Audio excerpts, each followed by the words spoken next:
আসসালামু আলাইকুম প্রিয় দর্শক, সকলকে অভিনন্দন। তো যাই হোক, এখানে মিছিল চলছে অর্থাৎ ধানের শীষে তারেক রহমান অর্থাৎ আমাদের রূপগঞ্জ অর্থাৎ নারায়ণগঞ্জ রূপগঞ্জ জেলার মধ্যে দীপু ভাই দাঁড়াইছে। তো দীপু ভাইয়ের মার্কা হচ্ছে ধানের শীষ। তো ইনশাআল্লাহ দীপু ভাই কিন্তু জিতে গেছে। তো আপনারা মিছিলটা সম্পূর্ণ দেখুন।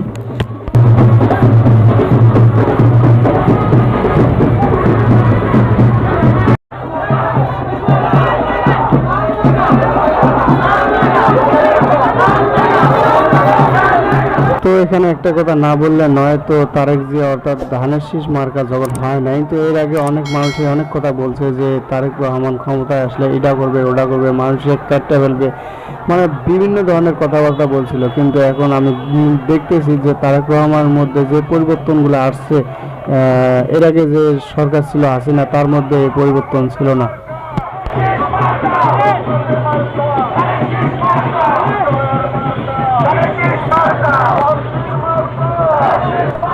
তো আমি সর্বশেষ একটা কথাই বলবো, এই সরকারের দ্বারা কোনো আলেম কোনো হুজুর যেন নির্যাতিত হয় না, অর্থাৎ কোনো কষ্ট না পায়, এই বিষয়টা সবাই খেয়াল রাখবেন।